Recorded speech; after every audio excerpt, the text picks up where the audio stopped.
सिद्धार्थनगर जिले के बासी सराफा बाजार में आज सुबह उस वक्त अफरा तफरी मच गई जब ध्रुव कुमार अकरारी के मकान में अचानक भीषण आग लग गई। सुबह लगभग 11 बजे शॉर्ट सर्किट के कारण लगी यह आग देखते ही देखते इतनी बेकाबू हो गई कि पूरे मकान को अपनी जद में ले लिया। देखते ही देखते मकान धू धू कर जलने लगा, जिससे आसपास के व्यापारियों और राहगीरों में हड़कंप मच गया। घटना की सूचना मिलते ही पुलिस प्रशासनिक अमला फायर ब्रिगेड की टीम तुरंत मौके पर पहुंची। राहत और बचाव कार्य के दौरान स्थानीय लोगों ने भी मुस्तैदी दिखाई। मकान की पहली मंजिल पर परिवार के सदस्य फंसे हुए थे, जिन्हें छत के रास्ते बेहद मशक्कत के बाद सुरक्षित बाहर निकाला गया। गनीमत रही कि परिवार में मौजूद एक लगवाग्रस्त बुजुर्ग सदस्य को भी स्थानीय लोगों और प्रशासन की मदद से समय रहते सकुशल रेस्क्यू कर लिया गया। फायर ब्रिगेड की टीम ने कड़ी मशक्कत के बाद आग पर पूरी तरह काबू पाया, लेकिन अब तक आग की लपटें काफी तबाही मचा चुकी थी। अग्निकांड में मकान का ग्राउंड फ्लोर पूरी तरह से क्षतिग्रस्त हो गया, जिसमें रखा लाखों रुपए का सामान जलकर खाक हो गया। आग का असर प्रथम तल पर भी देखने को मिला। इसके अलावा मकान से सटे पटीदार के मकान में संचालित गोल्ड टेस्टिंग की दुकान का भी आग की चपेट में आ गया, जिससे दुकान में रखा एयर कंडीशनर और लाखों रुपए मूल्य के टेस्टिंग मशीनें जलकर नष्ट हो गई। कुमार अग्रहारी। कौन सी जगह है ये? श्याम नगर वासी। कैसे आग लगी है? शॉर्ट सर्किट या मुझे मालूम नहीं, पता नहीं। नुकसान क्या हुआ है? अभी देखे नहीं भैया। तो किसी दुकान की है? दुकान नहीं थी, ये आवासीय। ये मकान था?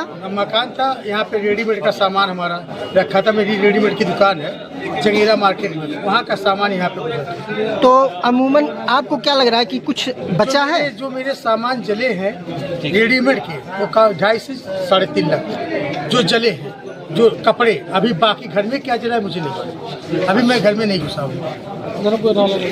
तो जब आग लगी थी तब घर में परिवार था जी। तो कैसे लोग बचे? बगल के छत से, बगल के सीढ़ी लगा के बगल से छत के उस थर्ड पे चले गए। और हमारे पिताजी उसी में पैरालाइसिस थे, उस कमरे में बचे थे। प्रशासन के द्वारा और मोहल्ले पड़ोसियों के द्वारा उनको निकाला गया। यानी आग की सूचना हुई तो तत्काल प्रशासन पहुंच गया मौके पर? प्रशासन पहुंचा। मेरा नाम रवि प्रकाश है। रवि प्रकाश जी कहाँ के रहने वाले हैं? मैं इसी शंकर नगर का रहने वाला हूँ और मैं व्यापार मंडल का अध्यक्ष भी। अच्छा, आप अध्यक्ष हैं व्यापार मंडल के। ये जो आपके पीछे दुकान है, हालांकि इस मकान में आग लगी, दुकान भी डैमेज दिख रही है। हाँ। तो ये किस चीज़ की दुकान थी? आप ये gold and silver lab test की दुकान है। तो इसमें गोल्ड एंड सिल्वर टेस्ट होता है। टेस्ट होता है? हाँ जी। तो टेस्टिंग मशीन और बाकी चीज़ें भी रही होंगी? हाँ, हाँ, हाँ। तो कितनी की क्षति हुई है, आप कुछ अंदाजा लगा? एसी यहाँ नुकसान हुआ है, एक्सरे मशीन नुकसान हो गया है, जिसकी एक्सरे मशीन की जो लागत आती है वो मोटी मोटा 27.5 से 28 लाख रुपए सेटअप लेकर के आता है। वो पूरी डैमेज हो गई है। जो उसका सेंसर होता है, जो सेंस करता है उसमें क्या चीज़ कितने मेटल कितने % है, वो सारी चीज़ें डैमेज हो चुकी है। बहरहाल आप देख ही रहोगे, पूरा एसी वगैरह सब जल गया है और काफ़ी नुकसान हो गया। महंगे कांटे थे जिसपे 1-1 मिली तक जो वजन होता है, वो भी कांटे सारे नुकसान हो गए। आग के कारण क्या समझ पा रहे हैं आप? हाँ? आग किन कारणों से लगी है? आग हमें लगता है शॉर्ट सर्किट की वजह से आग लगी। शॉर्ट सर्किट यहाँ पे हुआ था, क्योंकि जब हम लोग आए थे तो यहाँ से शॉर्ट सर्किट हुआ था और वहाँ से भी ऊपर जो पोल है वहाँ से भी काफ़ी सारे चिंगारी टाइप के निकल रहे थे।